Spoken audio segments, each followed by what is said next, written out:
All Hey right. everybody, it's Karyn Bryant for MMA Heat. I'm talking with Patrick Cote, who is of course facing Ben Saunders at UFC Boston on January 17th. And Patrick, it looks like you're ready for the cold because I'm from Boston. I can guarantee you it's going to be chilly when you get there.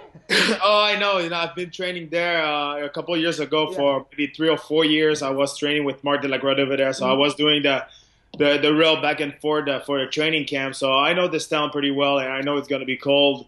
But hey, it's good. I know how it feels to be cold and to have snow everywhere and cold weather. It's okay. Yeah, for sure. Well, and listen, also, I know maybe we'll get into this later, but the day of your weigh-ins, my team, the Patriots, will be playing their playoff game. Boston is an incredible sports town. You're going to have to kind of go with the home team. I hate to tell you. Yeah, that's okay because that's good. That's a perfect timing too because they play at Yeah. 4:45. I think so the weigh-ins at 4. So and after that big meal after the weigh-in, it's only around 7:30. So it's good. It's gonna be the weigh-in, the football game, Yeah. and the big meal. So the schedule is just perfect. Nice. Well, and like I'm saying, if you happen to be inside you, because I know you're a Seahawks fan, if you happen to be, rooting for Kansas City, you better keep it to yourself, is all I'm going to say. Hey. The thing is that there's a guy from Montreal who's playing Yeah. for Kansas City, but he's not gonna play. He got concussion in his Oh, last okay. game. Yeah. But it's Duvernay Tardif. Okay. He's from Montreal, Okay. but unfortunately he's not gonna play. But Yeah. anyway, I'm gonna be in the same room as my coach Fabio, and Fabio is a big Pats fan, so I Nice. don't have choice to cheer for the Pats for this game. Nice, nice. Tell Fabio I appreciate it. Well, listen, obviously the reason you're there is for your fight with Ben. How are you feeling about this matchup?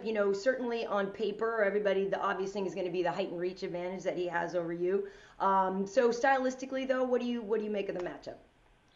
No, like you say, he's a big, tall, southpaw Mhm. guy, very skillful on his feet. On his Yeah. feet, he kicked a lot with his back leg. He was very Mhm. active with his legs on his feet. Wrestling is okay, but his ground game when he's on his back, on his guard, is very very dangerous. He's doing some kind of tricky move like rubber guard, Mhm. invisible color, the good setup for the omoplata. Yeah. So he's like a unique style of jiu-jitsu, and we are aware of that. So I can't fall asleep on his guard. It's gonna be a very dangerous position for me. I can't go to the ground with him. I have no problem with that, but I know that where I can be, I can be lazy. Mhm. And as for the reach advantage. I've been fighting almost all my life at 185 pound against taller guy, bigger guy than me, with disadvantage about the reach. So Mhm. this is not new for me. And my style anyway, it's I move a lot. I have a Yeah. good footwork, and I put a lot of pressure all the time in my fight. So Mhm. it's not gonna change. But we made some couple adjustments because of his style. But it's gonna be a good scrap. I like Ben. I know he's gonna bring it, and we both know each other. We respect each other. Yeah. It's gonna be fun. Yeah, well, I was going to say, I saw him just a couple days ago on Saturday. I went over, he was training with Anthony Hardonk, and, it's funny, and I was very honest. I said, hey, listen, I'm going to talk to Patrick on Monday, too. I'm not here spying, that's not cool. I'm not doing that kind of thing. But that is also one point that he brought up as that mutual respecting, has a lot of respect for you having been in the game for so long. And he kind of was like, yeah, I know I'm probably in for a long fight, and I know it's not going to be easy. And because he's never been knocked out, right, or never been finished. So he's aware of how the potential for this to go the full 3 rounds and how it won't be easy. So I'm wondering if you think the same thing when you watch him, if he's the kind of fight where you had to prepare yourself, like, yeah, he's a harder guy to get done fast. Yeah, I always prepare to Yeah, be for a championship fight. I yeah, always prepare to fight for 5 rounds of 5 minutes. yeah, That's how I prepare myself. So that it's because of my style too. My style, it's I move a lot. I have mhm, a good footwork, but I move a lot and I'm going a lot of inside and outside. And because of my style, I have to be in good shape yeah, because it takes a lot of energy to move like that. I'm not saying that I'm like Anderson Silva, but I'm saying that yeah, that's my style. I push a lot of yeah. the pace. I go forward, and if I'm not in tip top shape to fight, I'm not gonna be able to do this style. But because that's my style, so that's okay. But I know he's tough. I know he's been rocking his last fight. Yeah, I know he's been knocked out before. So for sure, I expect that if I hit the target, he's gonna go on the ground. I hope so. But we'll see. I'm prepared for a hard, long fight for sure. I'm prepared to suffer. I know it's gonna be painful. But I'm ready. At the end of the day, it's gonna be fun. Yeah. Well, he also did say, it was kind of like the Fight Club thing. He's like, is he the prettiest guy in the UFC? He said, Cote, he's like the handsomest guy in the organization, isn't he? I was like, I don't know, what's up, whatever. But he was having a laugh about that. But yeah, really, really nice guy. And you guys are the featured prelim, which is great for, in terms of, some people are like, oh, well, I'd rather be on a pay-per-view. But I know for a lot of people, being on a show on FS1 is better. You get more fans, you get more eyeballs. Yeah, and now with sponsorship too, it doesn't make any difference. Yeah. Before that was better to be on pay-per-view or on the main card because of the sponsor were giving us maybe more money because of that. But now it doesn't make any difference. And listen, it's good to fight right in the middle of the card because you don't have to wait until the end, and you can see the final too. You can see the main event, so that's cool. After that, you can chill, and you are no rush to get out and just chill after that. And this is not a long wait before fighting too, so it's awesome. We are in a very, very good spot. And are you gonna go and work the fights after? Are you gonna go and commentate after? No. The French broadcasts all are live only when it's in Montreal here. So okay. I'm free. I only have one job to do that weekend. Nice. So that's gonna be easy. Nice, yeah, easy night for you. I know that you were campaigning to try to get a fight with Jake Ellenberger. That he got Tarek Saffiedine instead. But why was Jake somebody that you were gunning for? Why? I know that. You've been, like we said, you've been in it for a long time, but I know you're trying to get one of those ranked guys, and why do you think Jake would have been a good fight for you? Listen, I didn't call him personally. Yeah. I call almost the entire top 50. You did. And nobody was answering me, so I started to go one by one. I went with Tarek Saffiedine. I went with Rick Story.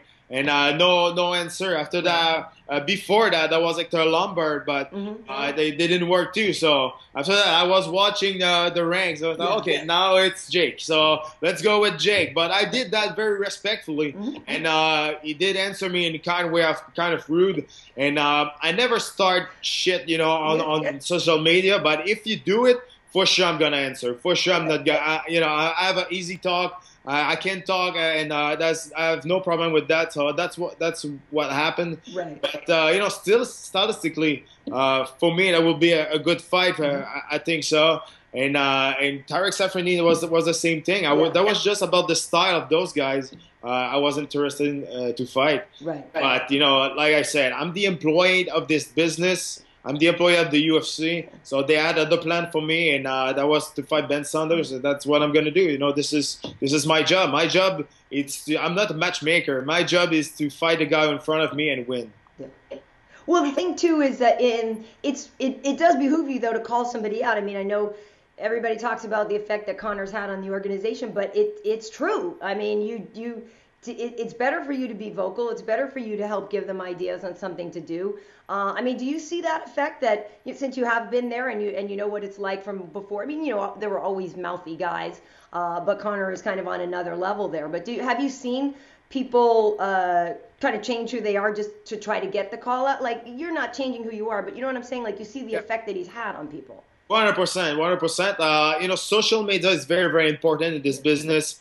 It's, with all the social media we have now, it's easy to get in trouble, but it's easy to share information or call someone. And I think it's good. As long as, that can be made very, very respectful, with respect. Yeah. But, if something's getting bad, hey, people love that. People love, the story around that. The UFC love the story maybe about two guys getting war on the social media and build a story around that. You know, that it's all about that. It's all about building stories. And you are talking about Conor McGregor. Is on another level. And you're right. And the thing is, and you're right too, that you can fake it. You know, you are like that or you're not. And if you start to fake that you are a good trash talker, everybody's gonna see that. You know, you can't fake that. You can't fake to be a Chael Sonnen, and you can't fake Conor McGregor. It's impossible. You are who you are, and those guys are like on the top of the food chain, trash talking, and they're able to back it up at the same time. So that's just amazing. Yeah, it is, and I'm curious too that for you, since it is January, how many times you'd like to fight this year? Because the last one was that August? Was your last fight? Yes. Yeah. So, so how often would you like to fight in 2016? Listen, it's gonna be my third fight in 10 months. Yeah. So for me, I was pretty active in the last year because I'm gonna have 3 fights in the year. Maybe for Cowboy Cerrone, it's an easy night, but for me, it's a long year. And that's the thing too. I was able to stay away from injuries, so that's why I was able to stay active. I'm 35 years old. I'm going to be 36 in February, so for sure, I don't have a lot of time in front of me left to fight. But I'm still feeling awesome. I feel good. I feel healthy. I have no big injury. You know, some couple things there and there, but it's normal with the sport we do. But as long as my body is gonna follow me, as long as I'm gonna be able to compete at this level, and not feeling that this sport is getting over me, and as long as it's not dangerous for my health, I can't see why stop. You know, I'm still passionate about this sport, and we'll see. You know, after this fight, I would love to fight in July, and we'll see. We'll see. I'm going there. You know, I thought I was making a statement with Berkman, so I'm going to Boston to make another statement. I would love to be on the UFC 200 card, but we'll see. Who knows? Well, didn't you put up something that Dana even listed that fight? Because you're coming. You know, it was a fight of the night. That he even listed it as one of his favorites from last year. Yeah, exactly. The number 8, I think so. Nice. That's good. And that was in Canada, right? You're almost undefeated in Canada, right? I'm 17-1. The only one I lost, I was against Ellenberger. That he did like the pie driver. That he got the choke. So that was kind of in the gray zone. But no, I feel comfortable fighting here in Canada. Nice. Well, and Boston is quite close. Oh yeah, and I know a lot of people there. Like I said, I trained there a long time, almost for 4 years. So I know the town, I know the people over there. I know it's a great city. That's good. Let me tell you something. That's good that we have the Reebok sponsorship, because I will go to the stage at the weigh-in with the Montreal Canadian shirt, 100% sure. But it's not gonna happen now. It's not gonna happen. You know, there's a big rivalry between Montreal and Boston Bruins. I'm a Habs fan, so I'm from Montreal. I will do it, but no, you know what? Maybe for me, for my security, in that case, Reebok thing, it's good for me. Well, yeah, because if anybody had caught wind of it, you know that Ben would run right out and get a Bruins shirt. Like, you know what I mean? Like 100% sure.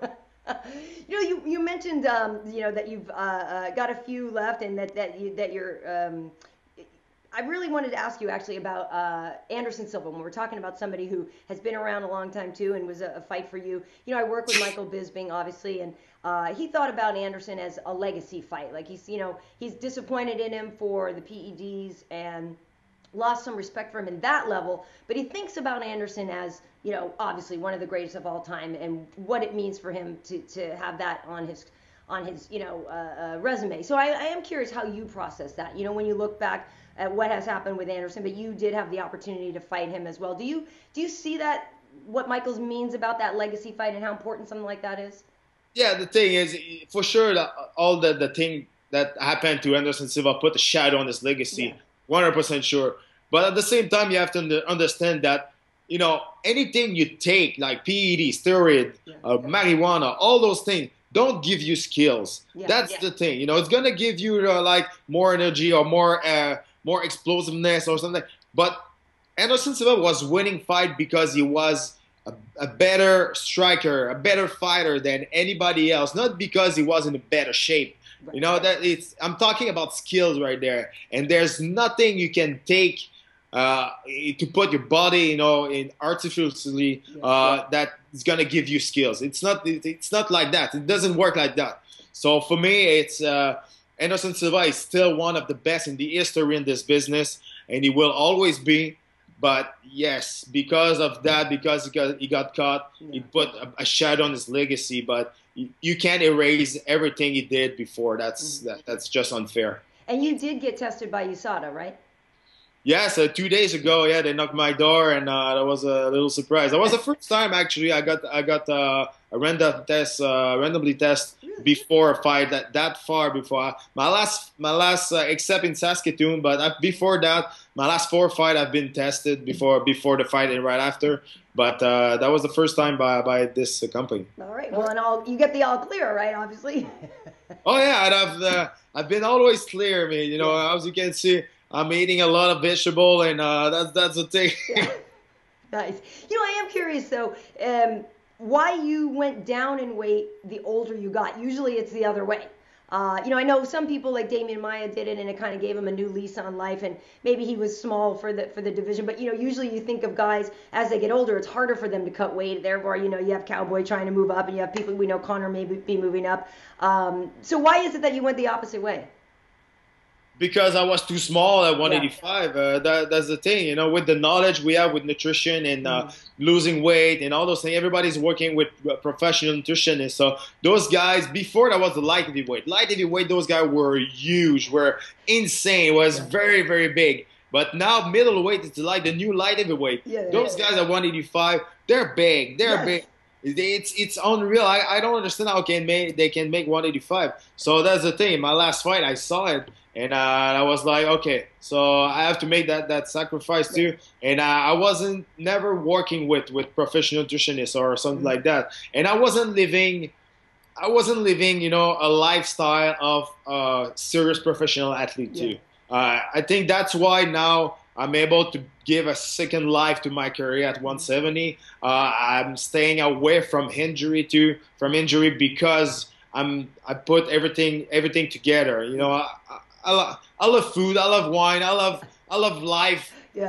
But you know, I wasn't living a really healthy lifestyle before, and you know, that's why I think I was injured so many times. But since like 3 or 4 years now, I say to myself, okay, for the rest of my career, it's not gonna be another 10 years. It's gonna be maybe 2, 3, 4 years, I don't know. But I'm going to be like a real professional athlete. I'm going to hire people around me. I'm going to take care of myself. And it works. It works. So now I'm working at 170, and I'm fighting at 170. And like I said, I didn't have a choice to draw at 170. I was very, very too small at middleweight at the end. The question now is, will John Jones be able to make 205? He's huge. He's huge. He looks huge. I didn't see him in person, but he looks huge. For sure, I don't know. For sure, he want to come back at 205 to get back his belt. But for how many fights, we don't know. But you know what? He pumps up weight for sure. I'm just kind of having a laugh here, but yeah, when you see his Instagram and stuff like that, it's like, oh my God, he's huge. He's huge. So we'll see if it's gonna affect his speed, his mobility. Never know. But you know, John Jones is like all those guys that were like you know, gifted about to be about the skills. You know, guys like him, like George, like Connor, like all those guys. I'm not saying it's easier for them, but they were gifted about the skill they have naturally. So I'm sure he's gonna do the right thing. How do you feel about the main event? I'll just ask you this: TJ or Dominick? I'll go with Cruz. I'll go with Dominick. All right, okay. I think he's gonna be too much for the Dillashaw, because I like Dillashaw. I like both. But talking about style, you know, DJ always win because of his pace, because he's able to go southpaw or orthodox, and he's landing a lot of shots. He has a good wrestling too, but he didn't use a lot in his last couple fights. But I think Cruz is exactly the same, but better. I think, you know, TJ never fought a guy who's gonna make the angle from like Dominick Cruz. Cruz, the attack can come from everywhere. Yeah. He's so mobile, and you know, I really truly believe that if he didn't hurt himself again after UFC 178, it will be probably the champion by today. Yeah, you know, it's tough because I work with him and I've really developed a friendship with him, and you know, it's hard for me to see what he's had to go through. And same thing, no disrespect to TJ, who is, I think, fantastic. To me, it comes down to the storyline of everything that Dominick's gone through. Like, I kind of have to believe cosmically that the story ends with him getting it back. Do you know what I mean? Oh, that's a Cinderella story. That's amazing, and I know, man. I've been there with my knees. I have 8 surgeries in my knees, and I was able to come back, and it's good to see him to come back. I thought it was good at UFC 178. He just destroyed. I think that was Mizugaki. I think Mizugaki. It was like 58 seconds. So fast, I don't remember any. But that was like a flawless victory. I was like, oh man, okay, he's back. It's gonna be fun. But again, he got injured. It's bad, you know. Injury is the worst thing in this sport because we all know how Dominick Cruz, how good he is, and it's too bad to see him sidelined because of big injury like that. Because we rather want to see him inside the cage and give a good performance. Yeah, it's true, and you know, for me too, I feel like it's great that there's so many new fans. But there's some fans that maybe just got here and never even saw Dominick, you know what I mean? And so it's like when people don't even know how good he is, and that, again, doesn't mean TJ isn't good, but you just kind of want him to have a good showing, a good performance, so people can go, oh, that guy, you know what I mean? Yeah, exactly. I feel the same way. Yeah, for sure. Okay, well, listen, you will eat well in Boston. I'm so bummed I'm not going because, as you know, I grew up there, and there's so much good food there. So after your weigh-in, when you're sitting down for the game and everything, like, you know, Chowder is fantastic. I don't have to tell you. You know the food is good. You've been there. I'm going to Legal Seafood, man. Yes, nice. Look, that's the best crab cake in the world. I'm dying for those crab cakes since a long time. Yeah. And I'm talking about those crab cakes since a long time. Everybody's coming with me in Boston, and finally everybody's gonna see what it is. Oh, they're amazing. Now you're killing me. Now I'm remembering, and now you're killing me with that. Well, I told Ben to go over to the North End and go to Mike's Pastry too, which is great. I don't know if you like cannoli and that kind of thing, but Mike's Pastry is definitely should be on the loop as well. Awesome. Well, it's going to be great to see you back in action. I think that you and Ben are going to put on a great fight, and I know you're fired up. You want to impress the boss coming off a fight of the night. So have fun out there. I will, and I have a good opponent in front of me to give a good show for sure. Awesome. All right. Thanks so much, Patrick. All right. Thanks.